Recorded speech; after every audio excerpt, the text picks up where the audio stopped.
The rain had been falling over Brooklyn for 3 hours straight, the kind of October rain that soaked through jackets and chilled you to the bone. Emma Collins watched the droplets race down the diner's front window, her reflection ghostly in the glass. The neon sign of Rosie's Diner buzzed intermittently above, casting pink and blue shadows across the wet pavement of the nearly empty street. "Emma, honey, you heading out?" Rosie's gravelly voice cut through her thoughts.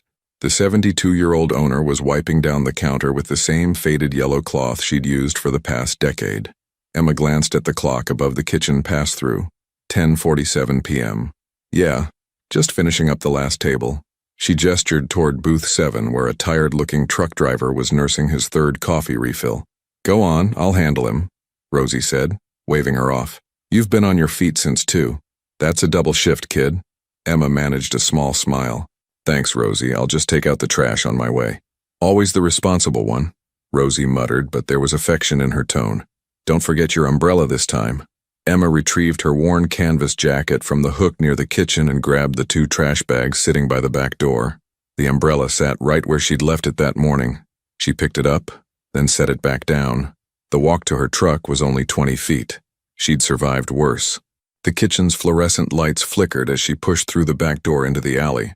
The rain hit her immediately, cold and insistent. Emma hefted the trash bags and moved quickly toward the dumpsters at the far end of the narrow passage between Rosie's Diner and the abandoned textile factory next door.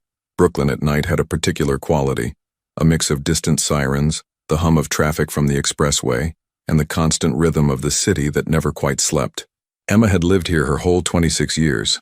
She knew which streets to avoid, which shortcuts to take, how to keep her head down and her keys between her fingers. She tossed the first bag into the dumpster, the metallic clang echoing off the brick walls. As she lifted the second bag, a sound made her freeze. Crying. Not just any crying. The desperate, hiccuping wail of an infant. Emma's heart seized. She dropped the trash bag, its contents spilling forgotten at her feet. The sound came from behind the larger dumpster, deeper in the shadows where the alley dead-ended. "Hello?" Her voice came out uncertain, swallowed by the rain. "Is someone there?" The crying intensified. Now clearly 2 different voices, 2 babies. Emma's feet moved before her mind fully processed what she was doing. She rounded the dumpster, her eyes struggling to adjust to the darkness. The narrow beam of the security light from the diner's back door barely reached this far. Then she saw them. 2 infant car seats sat on the wet asphalt, sheltered partially by a fire escape above. The babies inside, they couldn't have been more than 8 or 9 months old, were crying, their small faces red and scrunched with distress. But it was the man beside them that made Emma's breath catch in her throat. He was slumped against the brick wall, one hand gripping the handle of the nearest car seat with white-knuckled desperation. Even in the dim light, Emma could see the dark stain spreading across his left shoulder, mixing with the rain that plastered his dark hair to his forehead. "Oh my God," Emma breathed, dropping to her knees beside him. The puddles soaked through her jeans instantly, but she barely noticed. "Sir? Sir, can you hear me?"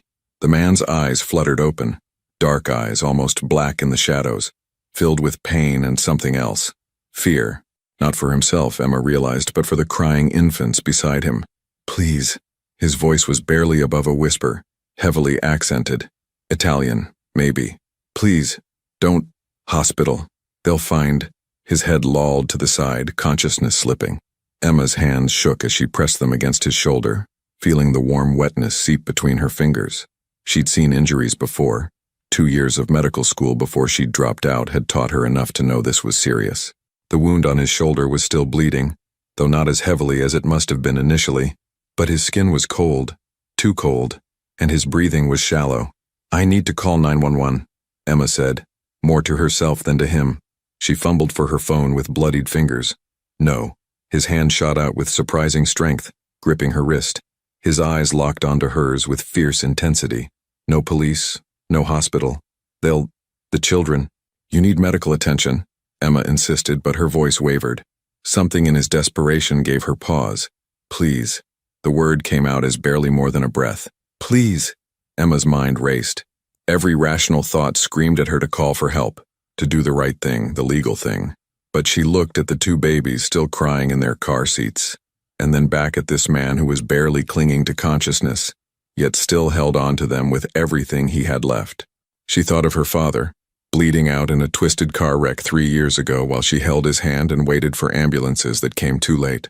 She thought of her mother, who'd survived the crash only to die 2 days later in a hospital bed, calling for Emma with her last breaths. She thought of all the nights since then she'd lain awake wondering if she could have done more, saved them somehow, if she'd just had the knowledge, the skills, the courage. Okay, Emma heard herself say. Okay, but we need to move you. Can you stand? He nodded weakly. Emma knew it was probably a lie, but they had to try. She looked at the babies. Are they yours? My children. Pride flickered in his eyes even through the pain. Lucia. Marco. Okay. Lucia and Marco are coming too. Emma made the decision in that instant, understanding somewhere in the back of her mind that nothing in her life would be the same after this moment. She grabbed the first car seat. Lucia, she guessed, based on the pink trim, and then Marco's. They were heavier than she expected, solid and real in her hands. Setting them carefully aside where the rain couldn't reach, she returned to the man. I'm going to help you stand. My truck is just 20 feet away. Can you make it? He nodded again, and Emma slid her shoulder under his good arm, bracing herself against his weight.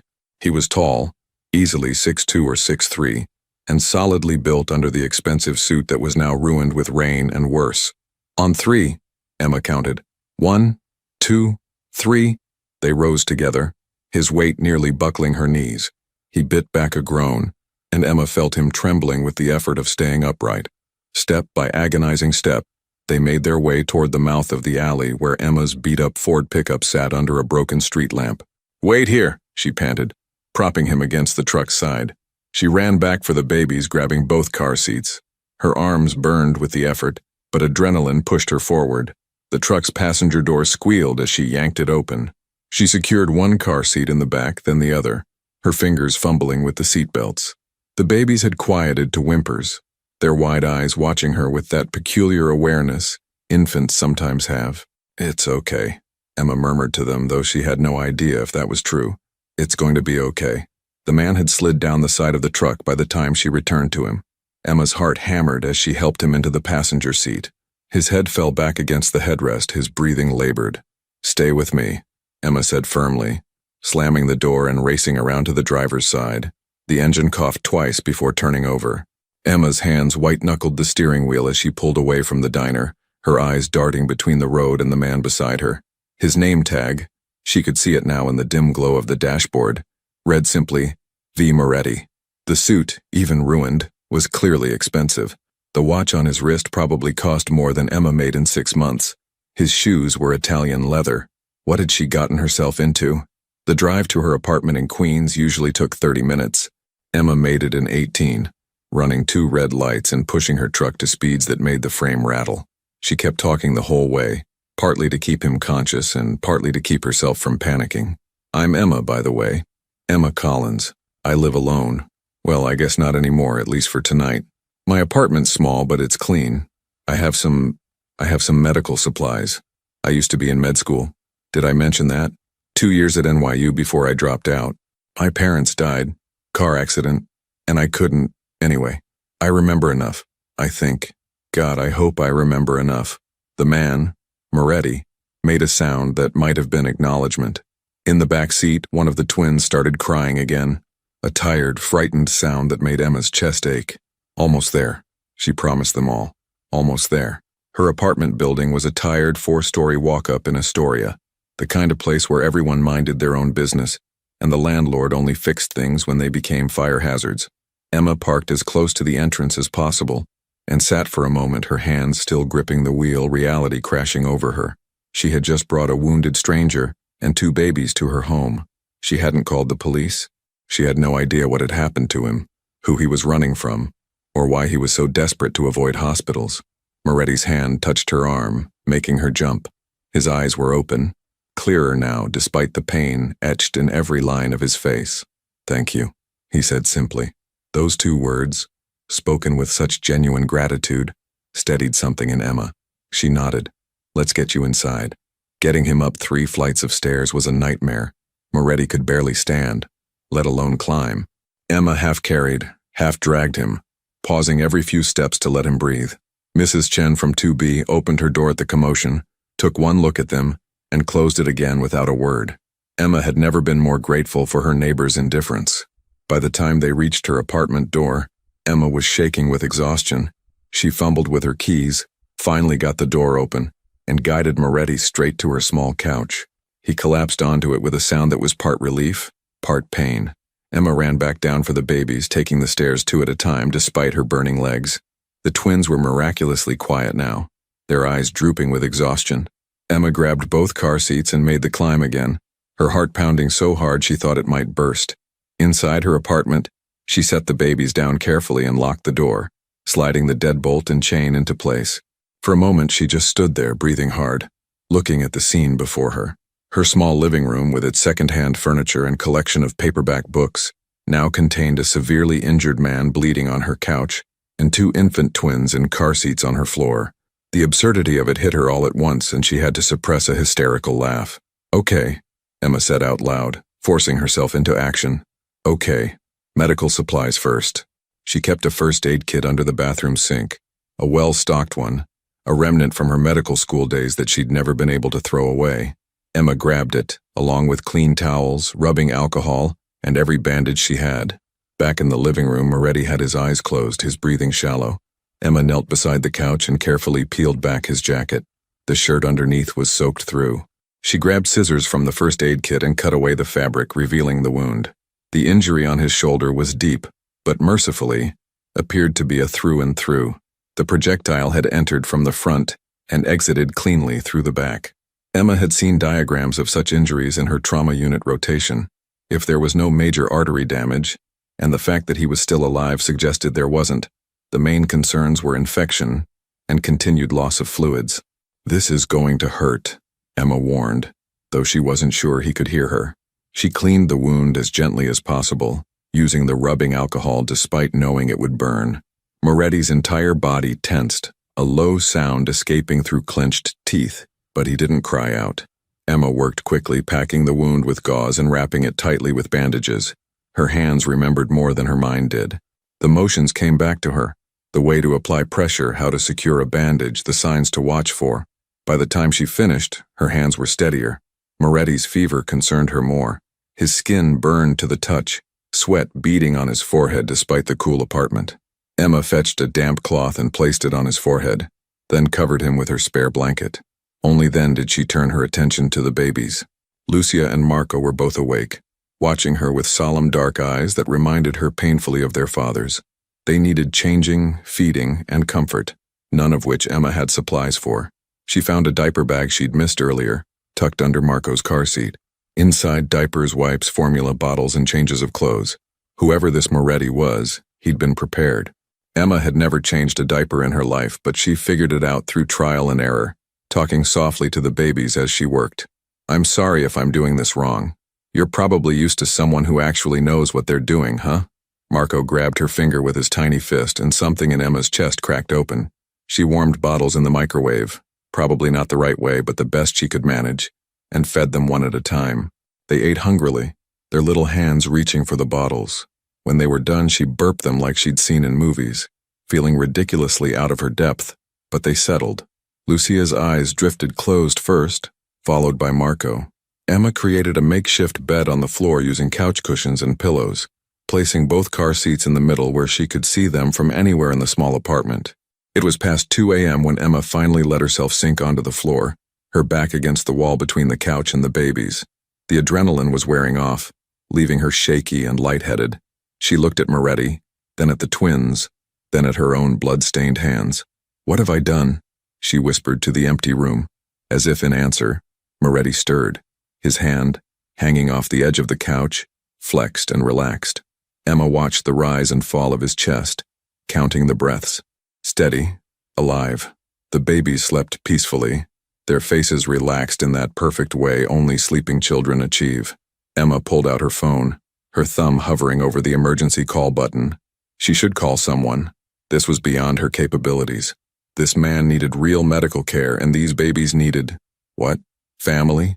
Child services. But his words echoed in her mind. They'll find them. Who were they? And what would happen to Lucia and Marco if Emma made that call? She set the phone down without dialing. Around 4 a.m., Moretti's fever spiked. Emma woke from a half-doze to the sound of him murmuring in Italian, thrashing weakly on the couch. She pressed the cool cloth to his forehead again, speaking softly even though he probably couldn't understand. You need to fight this. Those babies need you. I need you to wake up and explain what's happening because I'm terrified and I have no idea what I'm doing. His hand found hers in his delirium, gripping with surprising strength. Emma held on, anchoring him. Don't let them, he murmured, still lost in fever dreams. Sophia, promise. Protect. Sophia? Emma asked, but he was gone again, sinking back into unconsciousness. She found his wallet in his jacket. She knew she was invading his privacy, but she needed to know something, anything. Inside, no credit cards, just cash. A lot of cash. And a photo, worn and creased from being looked at frequently. The picture showed Moretti, healthier, smiling, with a woman. She was beautiful, with long dark hair and a warm smile. Her hand rested on her very pregnant belly. Moretti's hand covered hers, both of them wearing wedding rings. Emma turned the photo over, written in elegant script. Vincent, Sophia, and our miracles 3 months to go. Sophia, the name he'd called out in his fever. Emma looked at the babies, understanding settling over her like a heavy coat. These were their children, and Sophia wasn't here. She tucked the photo back into the wallet and returned to her spot on the floor. The rain had finally stopped. Through her window, she could see the first hints of dawn lightening the sky over Queens. Emma pulled her knees to her chest and watched over her unexpected charges. Vincent Moretti, she had his name now, who was running from something terrible enough to risk dying in an alley rather than go to a hospital. And Lucia and Marco, 2 innocent babies caught in whatever storm their father was facing. I'll keep them safe, Emma promised the sleeping room. Whatever this is, whoever you are, I'll keep them safe. Vincent's hand twitched in his sleep, and somewhere in his fevered unconsciousness he seemed to hear. His breathing steadied slightly, the lines of pain on his face easing just a fraction. As dawn broke over New York City, Emma Collins sat in her small apartment and wondered if she'd just saved a life or ruined her own. The twins slept on, unaware of the weight of their small existence, of the mysteries surrounding their father, of the danger that had driven them all into the rain-soaked alley behind Rosie's diner. Emma thought about calling in sick to work. She thought about all the questions this would raise. She thought about the jacket hanging by her door, the one with Vincent's gun in the pocket. She'd found it while going through his things, a cold reminder that this man was dangerous in ways she couldn't fully comprehend. But mostly, she thought about the way he'd held onto those car seats even while losing consciousness, the way he'd whispered, "My children," with such fierce love, the way his eyes had pleaded with her for help not for himself but for them. And she thought about her own parents and all the ways life could change in an instant, and how sometimes the right choice was the one that made no sense at all. "I hope you're worth it, Vincent Moretti," Emma whispered, finally allowing her eyes to close. "For their sake, I really hope you're worth it." The city hummed outside her window, indifferent to the small drama unfolding in one unremarkable apartment. Somewhere out there, people were looking for Vincent Moretti. Somewhere out there, danger was circling.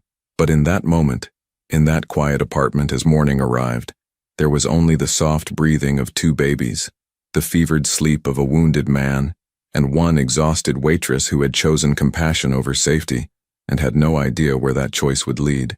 Emma's last thought before sleep claimed her was a memory from medical school, something one of her professors had said during their ethics course. The Hippocratic Oath says, "First, do no harm." But sometimes doing no harm means taking a risk, making a choice that might be wrong because the alternative is definitely worse. She hadn't understood it then. She understood it now. Emma woke to the sound of crying, not the desperate wails from the night before, but the insistent, hungry cries of babies who knew it was morning and wanted breakfast. Pale November sunlight filtered through her apartment's thin curtains, and for one blissful moment, she forgot everything that had happened. Then her neck protested the awkward angle she'd slept in against the wall, and reality came flooding back. She pushed herself up, every muscle in her body screaming. The clock on the wall read 7:23 a.m. She'd slept maybe 3 hours, and it felt like 3 minutes. Marco was the louder of the two, his face scrunched and red.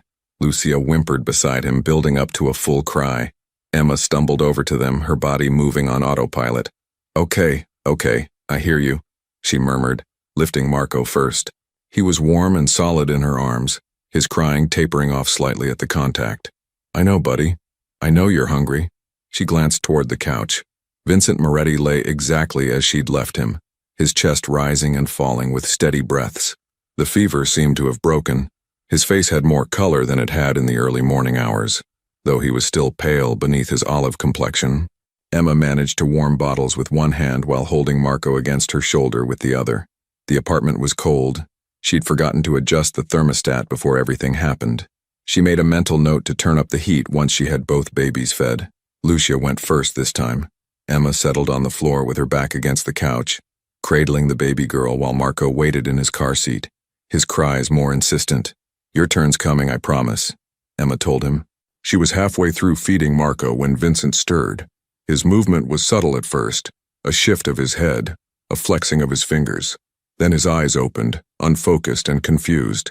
Emma watched him blink several times, his gaze traveling across the unfamiliar ceiling, the strange walls before finally landing on her. Their eyes met, and Emma saw the exact moment full consciousness returned to him. His entire body tensed, and his hand moved, searching for something. The jacket, the weapon. It's in the closet, Emma said quietly, not moving from her position with Marco. The jacket, I checked it was safe, then put it away. Vincent's jaw tightened. He tried to push himself up, and immediately his face went white with pain. A sharp intake of breath, and he fell back against the cushions. Don't, Emma said firmly. You lost a lot of fluid. Your shoulder needs time to heal, and you'll tear the stitches if you're not careful. Stitches. His voice was hoarse, rough from hours of fever and unconsciousness. I couldn't leave it open. The wound needed to be closed. Emma kept her tone matter of fact, even as her heart hammered. I did the best I could with what I had. Vincent's dark eyes studied her for a long moment. Then his gaze shifted to the baby in her arms, and something in his expression cracked. Marco, he breathed. He's fine. They're both fine. Emma glanced at Lucia, who had dozed off in her car seat after eating. They slept through most of the night once they were fed and changed. I think they were just scared and hungry.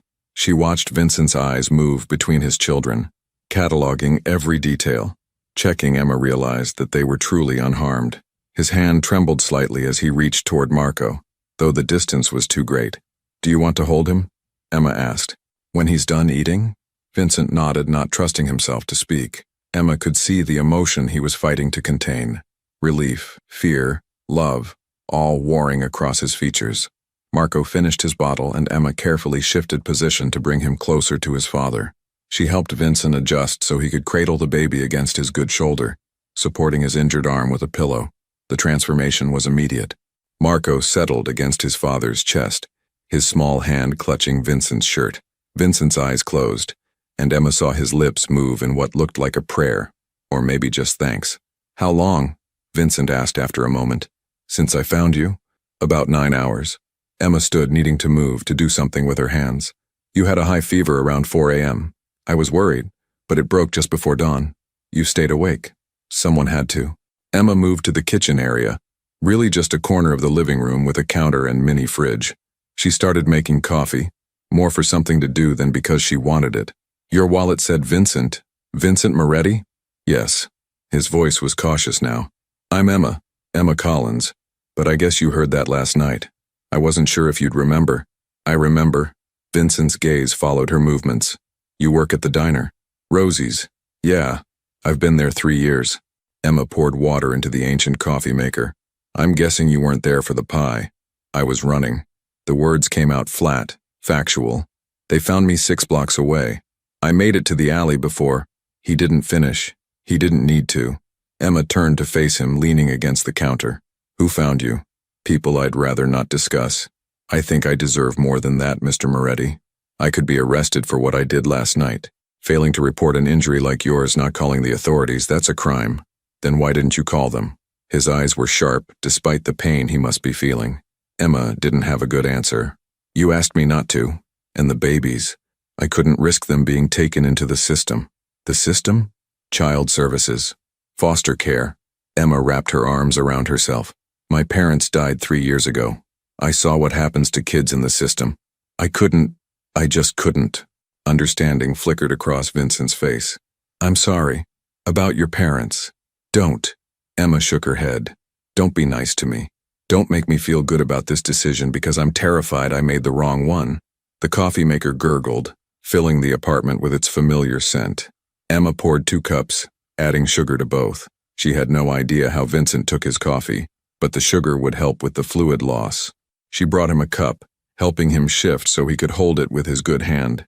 Marco had fallen asleep against his chest, tiny snores barely audible. "Thank you," Vincent said, and Emma couldn't tell if he meant for the coffee or for everything. She settled into the armchair across from the couch, cradling her own mug. "The photo in your wallet. Sophia?" Vincent's entire body went rigid. "You went through my things. I needed to know who you were. If you had family, I should call emergency contacts, anything." Emma met his glare steadily. "She's beautiful. Was beautiful?" The past tense hung in the air between them. Vincent's jaw worked for a moment before he answered. "Sophia died 8 months ago. Complications during the birth. I'm sorry." And Emma was, genuinely. She'd seen that photo, the love in it, the anticipation. She never got to see them grow. She held them once, for 20 minutes. Vincent's voice had gone hollow. The doctor said she was stable, that the complications were under control. Then her heart just stopped. Emma didn't push. She'd learned in her brief medical training that grief needed space, not prodding. They sat in silence for several minutes, drinking coffee, each lost in their own thoughts. Lucia woke up, making small sounds that weren't quite crying. Emma retrieved her from the car seat and settled her in her lap, supporting the baby's head the way she'd figured out through trial and error. "You're good with them," Vincent observed. "I'm faking it," Emma admitted. "I've never been around babies, but they're easier than I expected, more resilient. They've had to be." Bitterness crept into Vincent's tone. "The last 8 months have been chaos. Sophia's parents blamed me for her passing. They tried to take the twins, claimed I was unfit. Then there were business complications." "Business." Emma seized on the word. "What kind of business requires you to run through Brooklyn at night with your children, afraid of hospitals?" Vincent's expression shuddered. "The kind that's better not discussed."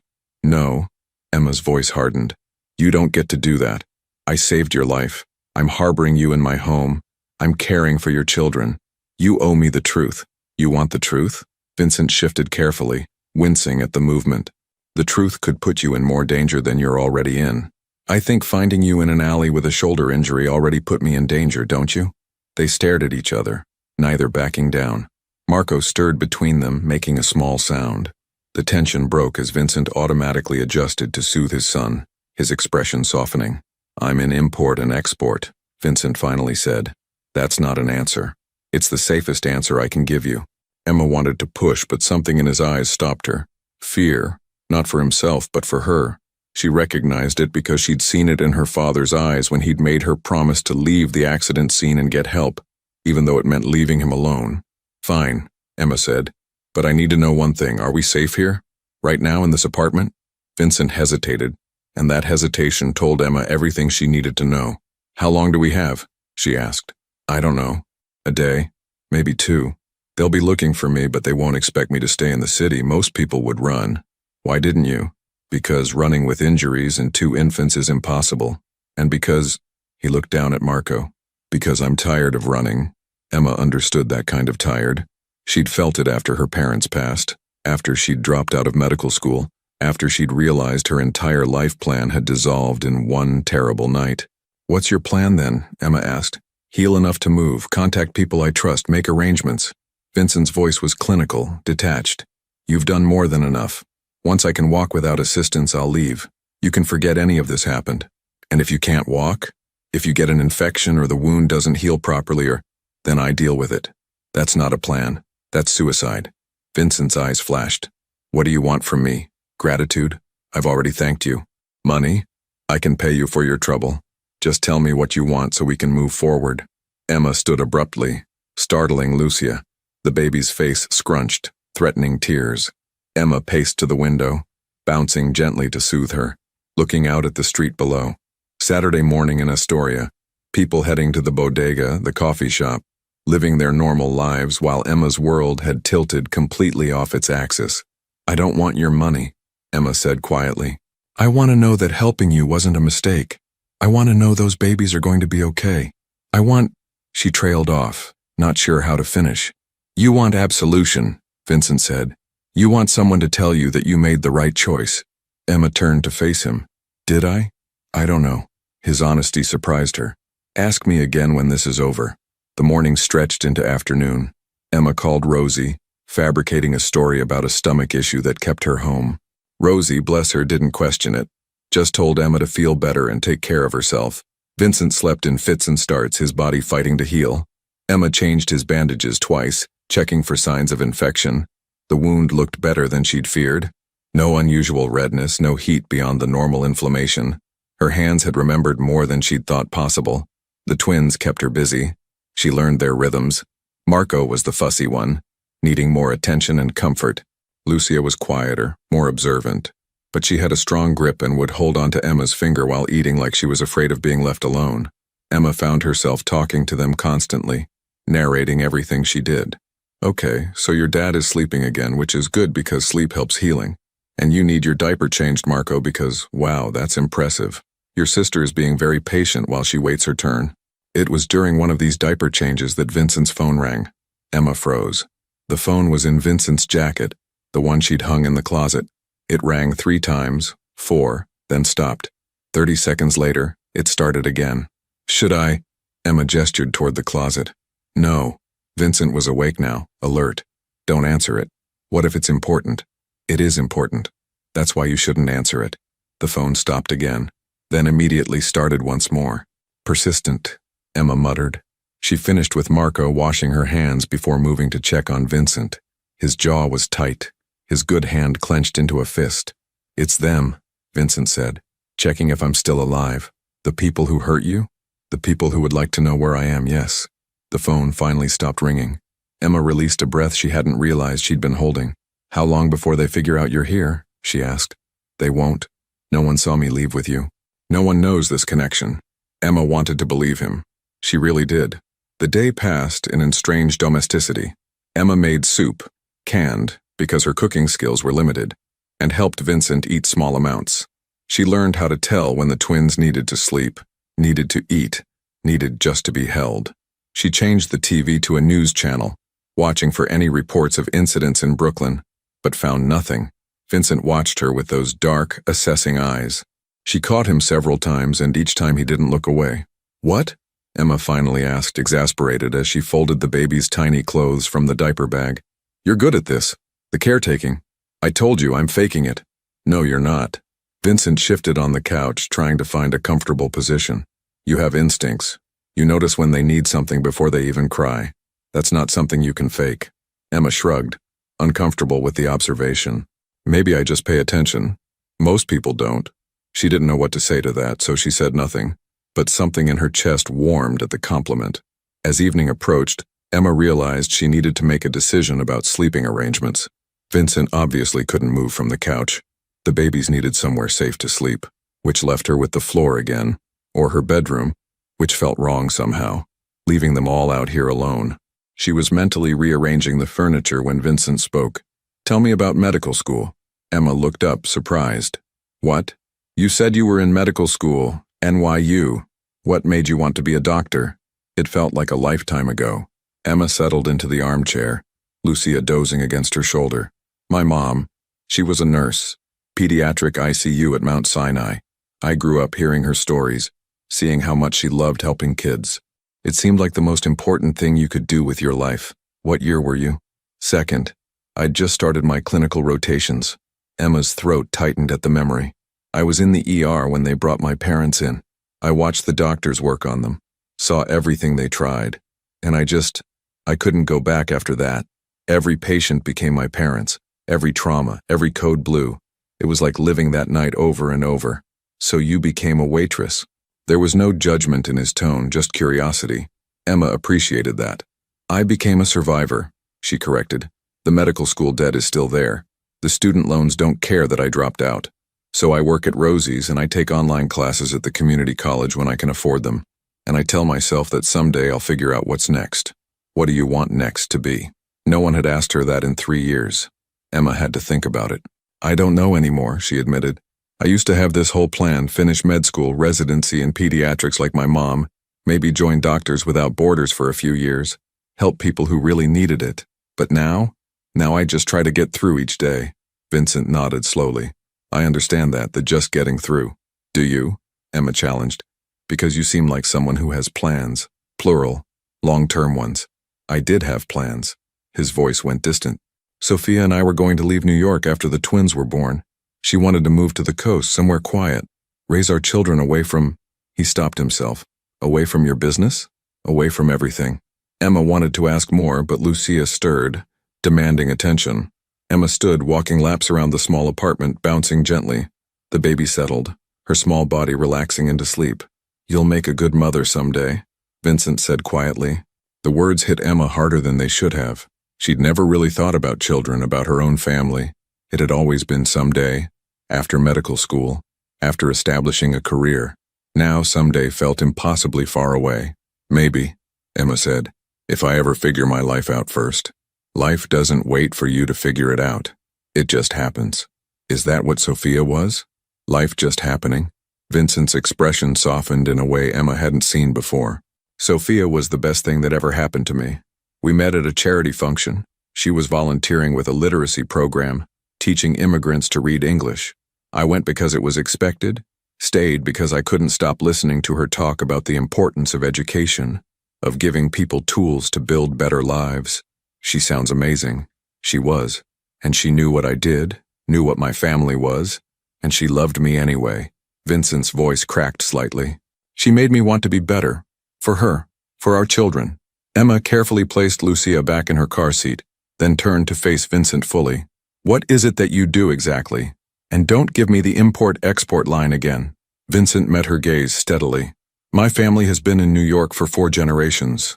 We have businesses, legitimate ones and ones that exist in grayer areas. We have territories, alliances, obligations that go back decades, and we have enemies who would love nothing more than to see the Moretti name disappear. It wasn't a full confession, but it was closer to the truth than before. Emma parsed his words carefully. When you say family business, I mean exactly what you think I mean. Vincent's voice was hard now. And before you judge, remember that I didn't ask for this life. I was born into it. My father ran things before me. His father before him. It's not something you walk away from. But you were going to try, with Sophia. I was going to try. Emma processed this, her mind racing. Organized crime. The Moretti family. It explained the expensive clothes, the fear of hospitals and police, the people hunting him. It explained everything and made her actions last night seem even more insane.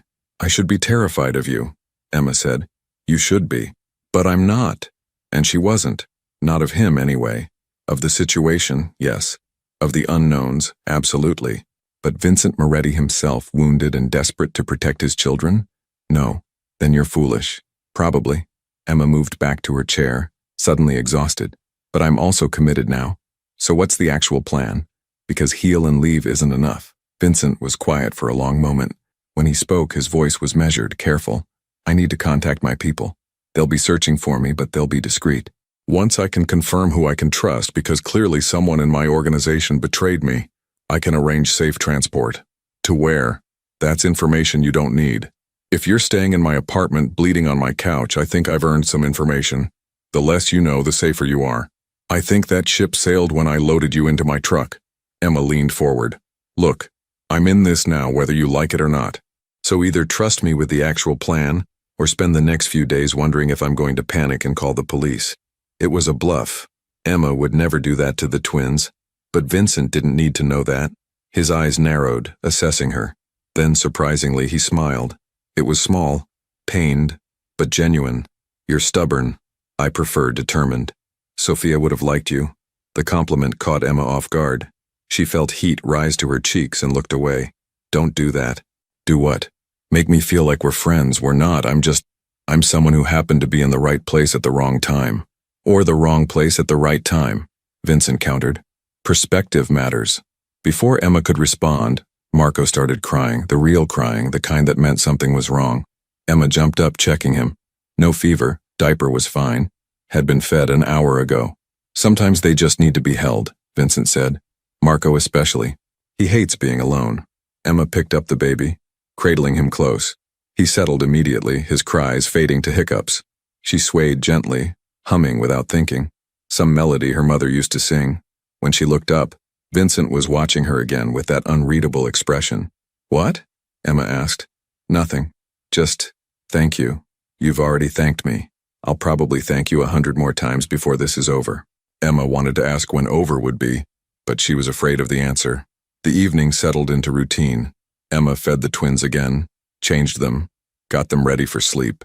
Vincent dozed intermittently, his body still fighting to recover.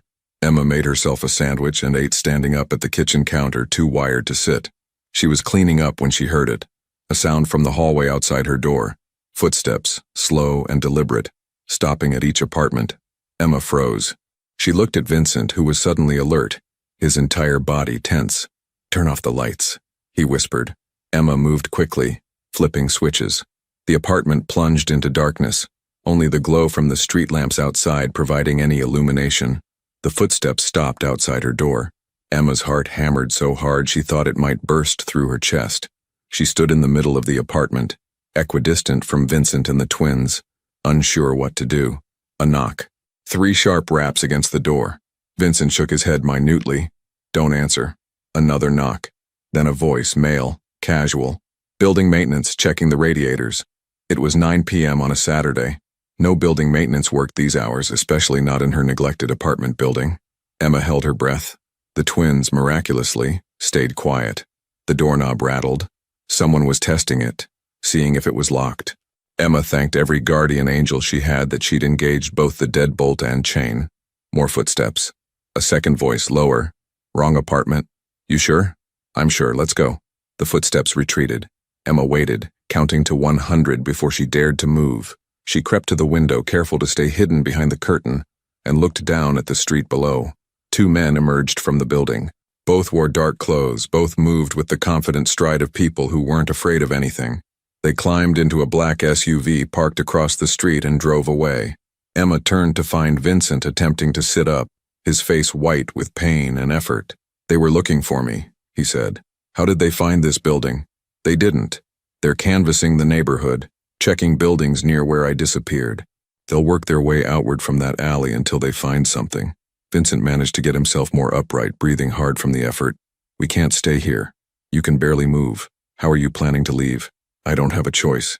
If they come back, we don't answer the door again. They have no reason to suspect this specific apartment. I'm not on anyone's radar. I'm nobody." "You're somebody now," Vincent said grimly. "By association, you're somebody." Emma paced, her mind racing. Okay. Let's think about this logically. They're looking for a man with 2 babies. If you stay hidden, if I'm the only one they see, you want to lie for me. I want to not get us all caught." Emma stopped pacing, facing him. "Tomorrow I go to work like normal. I act like nothing's wrong. You stay here with the twins, quiet, away from windows. We buy time for you to heal. And if they question you, then I'm a waitress who worked a long shift and went home. I didn't see anything unusual. I don't know anything." Vincent studied her for a long moment. "You're good at this, thinking tactically." "I'm terrified and making it up as I go," Emma corrected. "But it's better than any alternative I can think of." She was right, and they both knew it. Vincent didn't have the strength to run, and exposing the twins to the November cold while moving locations could make them sick. They were stuck, at least for now. Emma turned the lights back on, though she kept them dimmed. The twins needed one more feeding before bed, and Emma needed to pretend everything was normal, even though her hands shook as she prepared the bottles. "Tell me about them," Emma said, as she fed Lucia, needing something to focus on besides her fear. "The twins. What are they like? What should I know?" Vincent's expression softened immediately. "Marco is louder but easier to soothe. He just needs contact, reassurance. Lucia is quieter but more stubborn. When she decides she doesn't like something, she makes it known. Like father, like daughter." A ghost of a smile. "Like both their parents, honestly.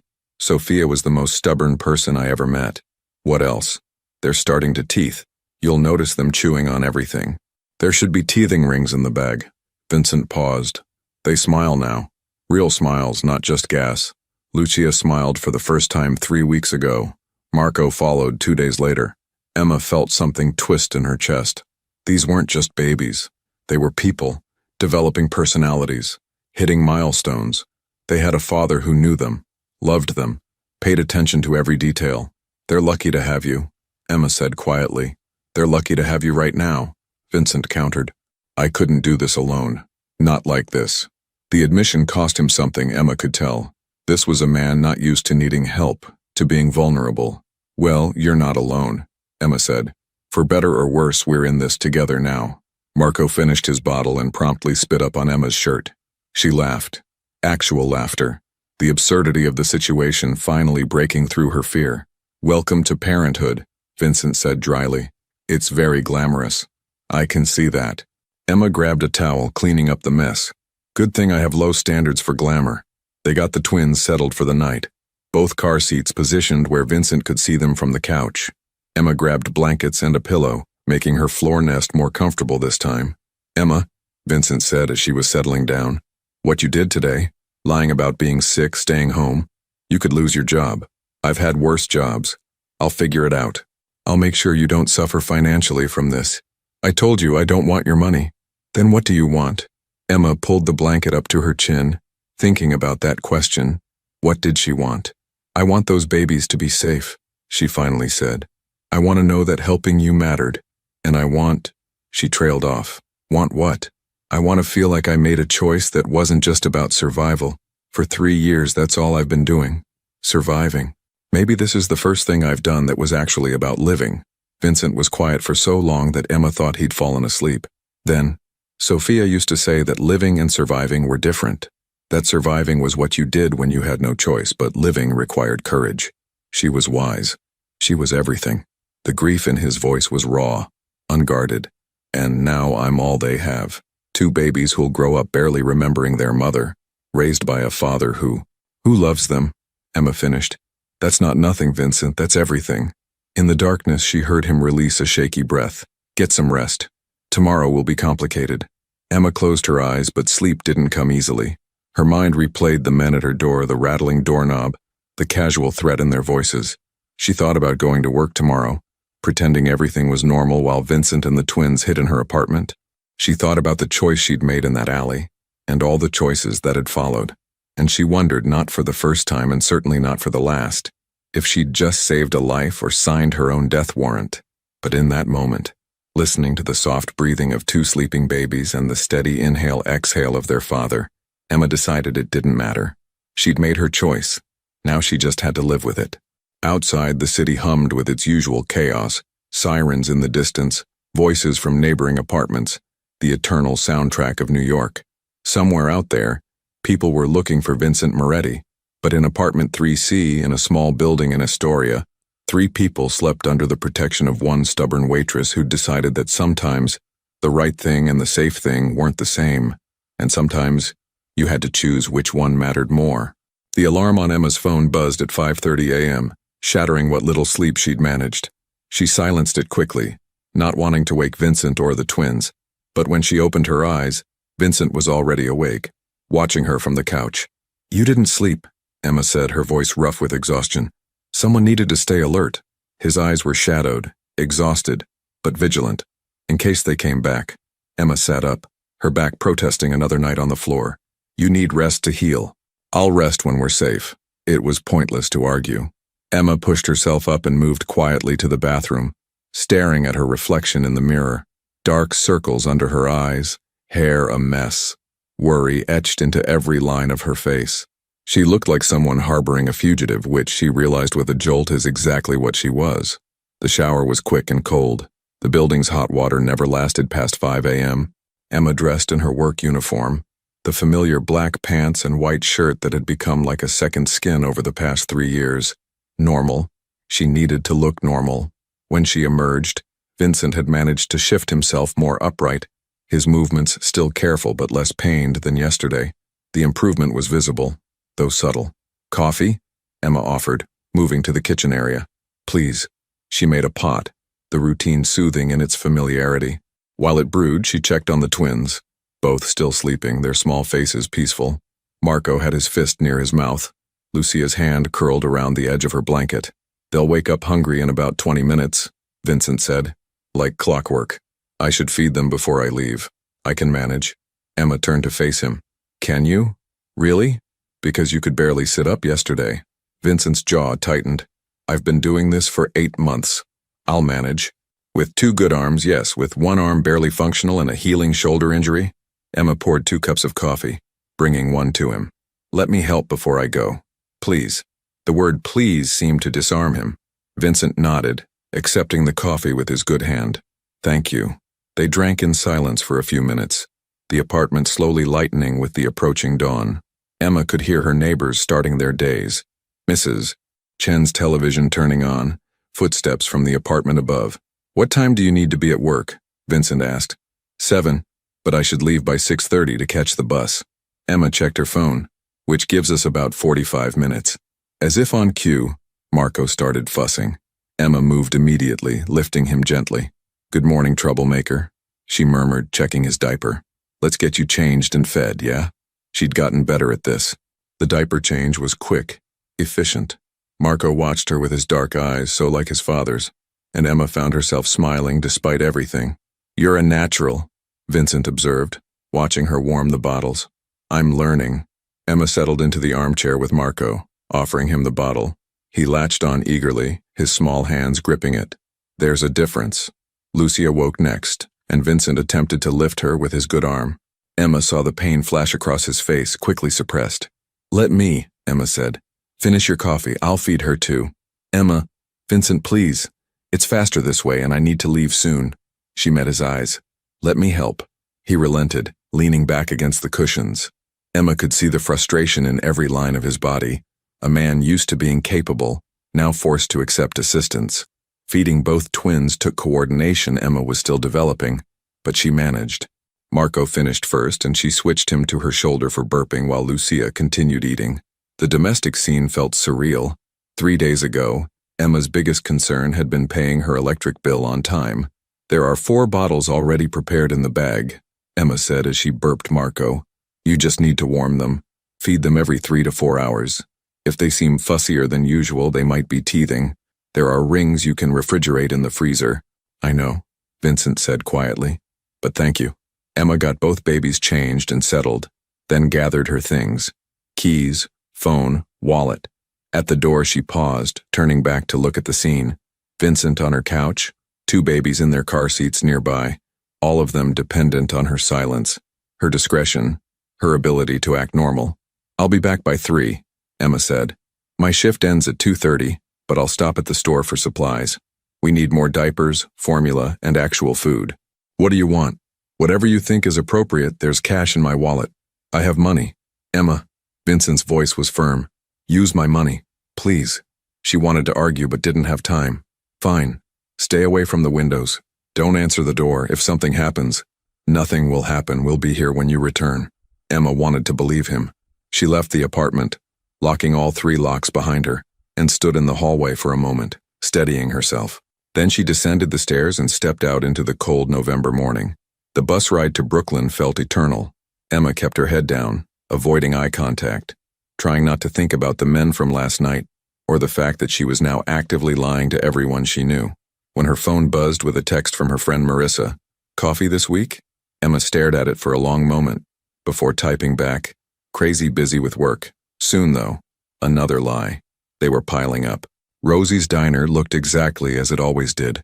Neon sign buzzing, windows steamed from the breakfast rush inside. Emma tied her apron on in the back room, checked her reflection one more time, and pushed through the kitchen doors with a smile she didn't feel. "Emma, you're alive," Rosie called from behind the counter. "Feeling better?" "Much better, thanks." The lie came easily now. "Just needed rest." "Good, because we're slammed. Table 3 needs refills and Table 7's been waiting 10 minutes for their order." Emma fell into the rhythm of work, pouring coffee, taking orders, delivering plates, smiling at customers. The familiar routine should have been comforting, but instead she felt like she was playing a part in a play, watching herself from outside her own body. During her break, Emma sat in the back alley, not near the dumpsters where she'd found Vincent, but close enough that she kept glancing that direction, half expecting to see blood still staining the pavement. But 3 days of rain had washed everything away. It was like it had never happened. Except it had happened and Emma's entire life had changed because of it. Her phone rang. Unknown number. Emma's heart seized before she realized it couldn't be Vincent. He wouldn't risk calling from a traceable number. She let it go to voicemail. The message was from a debt collector about her student loans. Normal life, intruding on her new reality. "You okay, kid?" Rosie appeared in the doorway, cigarette in hand despite her doctor's orders to quit. "You seem distracted. Just tired still," Emma said. "I'll be fine." Rosie studied her with those sharp eyes that had seen everything in 72 years of living. "You know, in my experience, when someone says they're fine, they usually aren't. Rosie, I'm not prying, just saying, if you need to talk, or if you need time off or whatever, I'm here." She took a drag of her cigarette. "You're a good kid, Emma. You've had a rough few years. Don't let whatever's bothering you eat you alive." Emma felt her throat tighten. "Thanks, Rosie. Now get back in there. Table 5 wants more pie." The afternoon crawled by. Emma kept checking her phone, paranoid that she'd miss an emergency call from Vincent, though she had no idea how he'd even contact her. Every time the diner door opened, she looked up, half expecting to see men in dark suits asking questions. But nothing happened. It was just a normal Sunday afternoon shift at Rosie's diner. At 2:30, Emma clocked out. She stopped at the bodega 3 blocks from her apartment, buying diapers, formula, bread, eggs, cheese, chicken, vegetables, enough to feed them all for several days. The cashier made small talk about the weather, and Emma responded on autopilot. The walk to her apartment building felt different now. Emma found herself checking over her shoulder, noticing cars parked on the street, memorizing faces. The black SUV from last night wasn't there, but that didn't mean much. She climbed the 3 flights of stairs with grocery bags cutting into her hands, fumbled with her keys at the door. 3 locks. Click, click, click. "It's me," Emma called out as she entered, not wanting to startle Vincent. The apartment was dark, curtains drawn. Vincent was on the couch where she'd left him, but he was sitting fully upright now, his color better. The twins were awake, playing with soft toys on a blanket Emma had spread on the floor. "How did it go?" Vincent asked immediately. "Fine. Normal. No one suspected anything." Emma set the groceries on the counter. "How were they?" "Perfect. Marco had a minor crisis around noon, but we worked through it." Emma noticed the past tense. "We." Vincent was talking to his children like they were partners in this. Despite everything, it made her smile. "I got supplies," Emma said, starting to unpack. "And actual food. I figured we should probably eat something other than canned soup." "You didn't have to do that." "Yes, I did. You can't heal on coffee and worry." Emma pulled out the chicken. "How's your shoulder?" "Better. The pain is more manageable today. Let me check the bandages." Vincent hesitated, then nodded. Emma moved to the couch, carefully helping him remove his shirt. Her hands were steadier now than they'd been that first night, more confident. The wound looked good, no signs of infection, the edges starting to close properly. "You're healing well," Emma said, applying fresh bandages. "Another few days and you should be able to move more freely, and then I can leave. Get out of your life." Emma's hands paused. "Is that what you want?" "It's what's safest for you." She finished securing the bandage and sat back. "Maybe I should get to decide what's safe for me." Their eyes met, and something passed between them. Understanding, maybe, or recognition. Emma wasn't sure. Before either could speak, Lucia started fussing. Emma moved to pick her up, checking her diaper. "Someone needs changing," she announced. "Marco, you're next." The routine of caring for the twins provided a welcome distraction from the tension in the room. Emma changed them both, talking to them softly, making silly faces that earned her what might have been smiles, or gas, but she chose to believe they were smiles. "You're good with them," Vincent said again, watching her. "You keep saying that, because it keeps being true." He paused. "Sophia would have liked you." Emma looked up sharply. "You said that before, why?" "Because you're kind without being naive, strong without being hard. You see people, really see them, and you help anyway." Vincent's voice was soft. "Sophia was like that. She saw me, all of me, the good and the terrible, and she loved me anyway." "The terrible?" Emma asked carefully. Vincent was quiet for a long moment. When he spoke, his voice was heavy with something Emma couldn't quite name. "My family has done things, Emma. Things I'm not proud of. Things that were necessary for survival in our world, but that doesn't make them right. Have you done those things?" "Yes." No hesitation, no excuses. "I've made choices that kept my family safe, kept our position secure. I've hurt people who threatened us. I've built an empire on foundations that would crumble under moral scrutiny." Emma should have been horrified. Part of her was. But another part, the part that had watched this man cling to his children while bleeding out, the part that had seen how gently he held them, how fiercely he protected them, that part understood that people were more complicated than their worst choices. "Why are you telling me this?" Emma asked. "Because you deserve to know who you're protecting, what you're risking yourself for." Vincent held her gaze. "I'm not a good man, Emma. I've never pretended to be. But I'm trying to be a good father, and right now that's all I have left." Emma settled Lucia in her car seat, then turned to face Vincent fully. 3 days ago I would have called the police immediately. I would have done the right thing and let the system handle it. But I've learned something over the past few years. What's that? That the system doesn't always protect people. That sometimes the right thing is actually the easy thing and the hard thing is what takes real courage. Emma moved closer. "You're not just some criminal to me, Vincent. You're a father who almost bled out trying to protect his children. You're a man who lost the woman he loved and is still fighting to give those babies a good life. That's what I see." Vincent's expression was unreadable. "You have more faith in me than I deserve. Maybe. Or maybe I just see what Sophia saw." The words hung in the air between them. Vincent looked away first, his jaw tight with emotion he wouldn't, or couldn't, express. Emma broke the moment by moving back to the kitchen. "I'm making dinner. Real dinner, with vegetables and everything. You need protein to heal." "Emma, no arguments. You're eating proper food." She heard him exhale, something between a laugh and a sigh. "You're very bossy." "Someone has to be since you're clearly terrible at taking care of yourself." Emma cooked while Vincent watched. Chicken with roasted vegetables. Simple but nutritious. The domestic scene felt surreal. 3 days ago she'd been alone in this apartment, eating cereal for dinner and binge-watching old TV shows. Now she was cooking for a Mafia boss and his infant twins. Life was strange.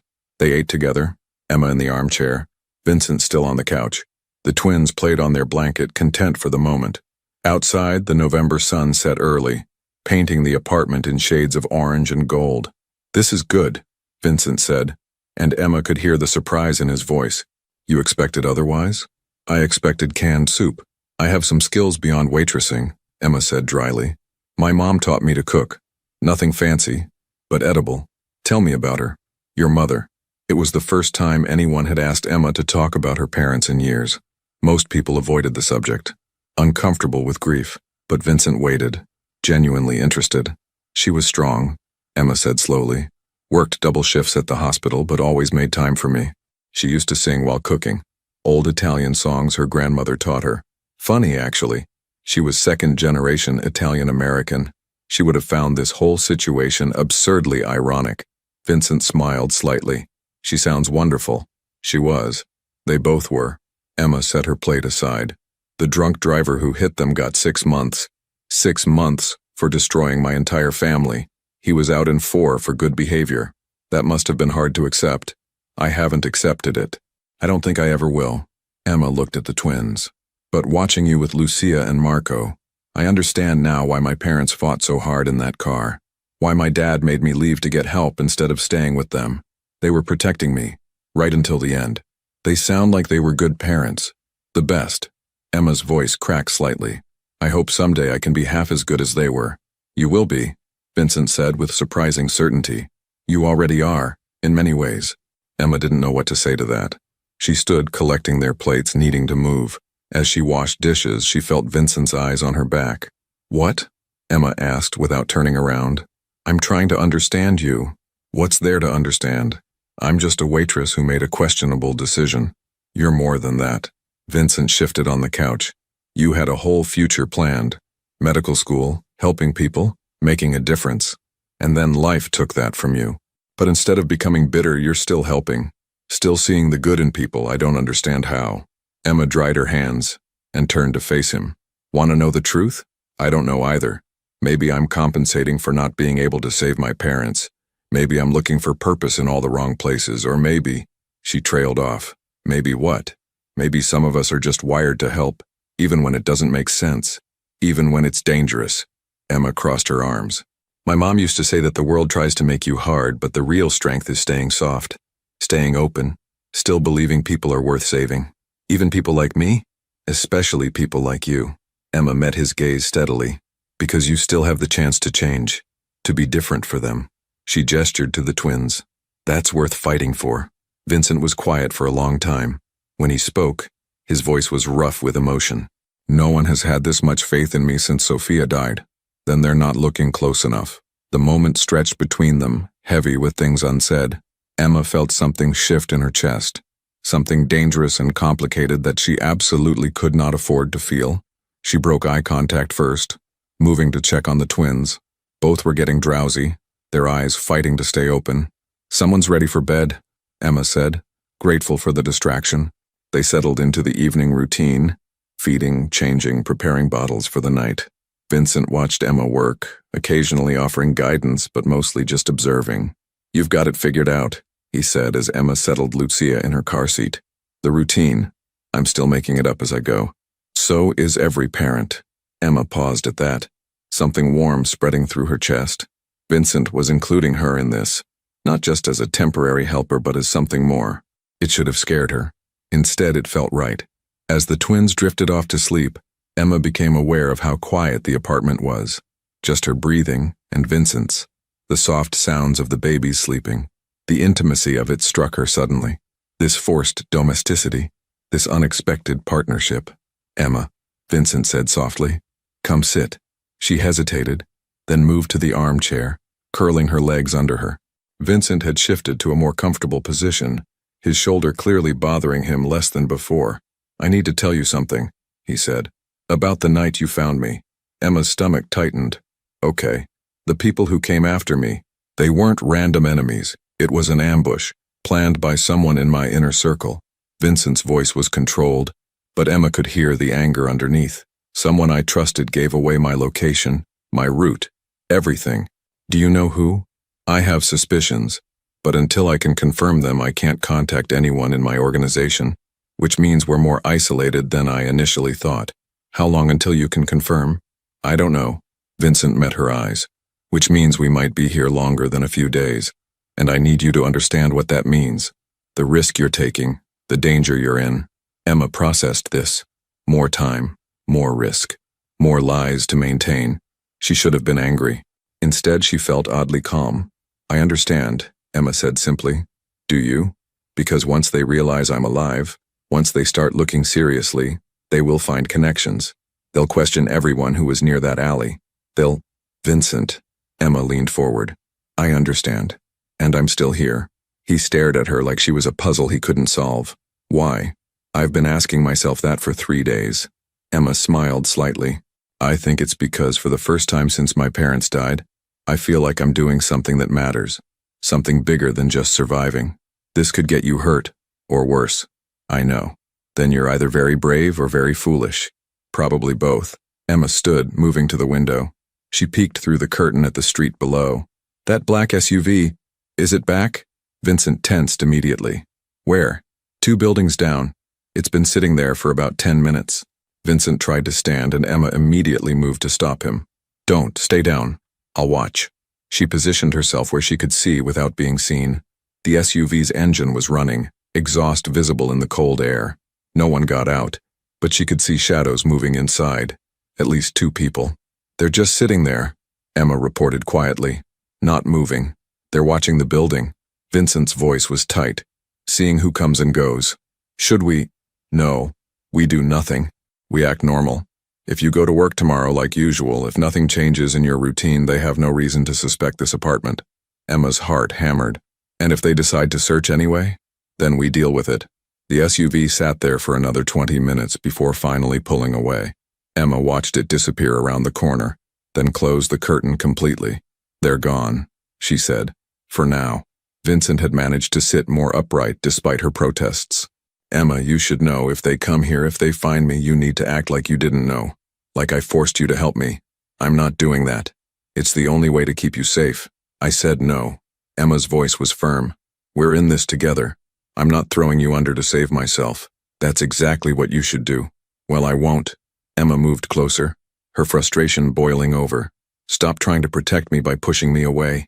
Stop acting like I don't get to make my own choices about my own safety. I'm a grown woman, Vincent, and I decided to help you. That means all of it. The risk, the danger, everything." They stared at each other, both breathing hard. The tension in the room had shifted into something else. Something electric and dangerous.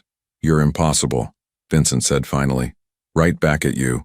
Despite everything, the danger, the fear, the absurdity of their situation, Emma found herself fighting a smile. Vincent seemed to be having the same problem, the corners of his mouth twitching. We're quite a pair, he said. A waitress and a mob boss, it's like a bad movie. Sophia used to love bad movies. She'd make me watch them with her, insisting they were so bad they're good. Vincent's expression softened at the memory. I complained every time, but I'd have watched anything if it meant seeing her smile. You loved her very much. I did. I do. Vincent looked at his sleeping children. She gave me everything. Love, family, hope that I could be better than what I was born into. And then she was gone, and I was left trying to figure out how to be everything she was for these two. Emma sat on the arm of the couch, closer to Vincent than she'd been since that first night. You're doing better than you think. Those babies are loved and cared for. That's what matters. With your help. I couldn't have done this without you. You would have found a way. You're stubborn enough, says the woman who won't let me protect her by taking the blame if we're caught. They were close now. Close enough that Emma could see the flecks of gold in Vincent's dark eyes, the faint scar on his jaw, the weariness that went deeper than physical injury. And Vincent was looking at her with an intensity that made her breath catch. Emma, he said softly. Don't. Emma stood abruptly, moving away. Whatever you're about to say, don't. You don't know what I was going to say. I can guess. And it's a bad idea. Emma wrapped her arms around herself. You're vulnerable, injured, grateful for help. I'm lonely and looking for purpose. That's not... We can't what? Can't confuse this situation for something it's not. Emma forced herself to meet his eyes. In a few days or weeks, you'll be healed. You'll leave. Take your children somewhere safe. Return to your life. And I'll go back to mine. That's how this has to end. And if I don't want it to end that way, then you're not thinking clearly. But Emma's voice lacked conviction. Vincent held her gaze for a long moment, then nodded slowly. You're probably right. I know I'm right. But neither of them sounded convinced. The rest of the evening passed in careful politeness, both of them avoiding the elephant in the room. Emma prepared for bed. Vincent settled on the couch. The twins slept peacefully. Everything normal. Everything fine. Except nothing was fine, and they both knew it. As Emma lay on her makeshift floor bed staring at the ceiling, she couldn't stop thinking about the way Vincent had looked at her, the way she'd wanted to lean closer instead of pulling away. This was dangerous in ways that had nothing to do with men in SUVs or organized crime. This was the kind of danger that started in your chest and spread until it consumed everything, and Emma had absolutely no idea how to protect herself from it. From the couch, Vincent's voice came softly through the darkness. Emma? Yeah? Thank you. For everything. You already thanked me. I know. But I needed to say it again. Emma closed her eyes, fighting against the warmth spreading through her chest. Get some sleep, Vincent. You too. But neither of them slept much that night. They lay in the darkness of that small apartment. Two people who had found each other in impossible circumstances, trying to ignore the connection growing between them. Outside, the city continued its endless rhythm. Somewhere, people were looking for Vincent Moretti. But in apartment 3C, there was only the sound of breathing, the soft presence of sleeping babies, and two hearts beating in careful synchronization, whether they wanted to admit it or not. 2 weeks passed in careful routine. Vincent healed steadily, his shoulder regaining strength. Emma continued working at Rosie's, maintaining normalcy while her heart remained in apartment 3C with the man and babies who'd changed everything. Late one evening, Vincent's phone finally rang. Tony, his most trusted second-in-command. Boss, we found the traitor. It's handled. You're safe now. Vincent exhaled relief he'd been holding for weeks. Arrangements? Ready when you are. Safe house in Connecticut. Clean identities for transition. Emma overheard from the kitchen, her stomach dropping. This was it. The moment she'd known was coming. That night after the twins slept, Vincent found Emma staring out the window. I have to leave tomorrow, he said quietly. I know. Emma's voice was steady despite her breaking heart. Come with us. She turned, shocked. What? Come with us. Help me raise them. Be part of our lives. Vincent moved closer. These past weeks, I haven't felt this alive since Sophia. The twins need you. I need you. Vincent, I can't just... Why not? What's keeping you here? Dead-end job? Student debt? Or maybe... He touched her face gently. Maybe you're scared of wanting something real. Emma's eyes filled with tears. This is insane. I know. But the best things usually are. She looked at the sleeping twins, then back at Vincent. Her parents had taught her that love meant taking risks, that playing it safe wasn't really living. Okay, Emma whispered. Okay, yes. Vincent kissed her then. Soft, promising, full of hope for an unlikely future. Emma pushed the stroller through their Connecticut neighborhood, Lucia and Marco babbling happily. Vincent walked beside her, his arm around her waist, the past finally loosening its grip. She'd re-enrolled in medical school online. He'd stepped back from active leadership, consulting remotely while focusing on family. It wasn't perfect. Danger still lingered at the edges. But they were building something real, a family forged in impossible circumstances. No regrets? Vincent asked, watching her smile at his children. Emma thought of that rainy night in Brooklyn, the choice that changed everything. Not a single one. Some love stories began in darkness, but they could still find their way to light.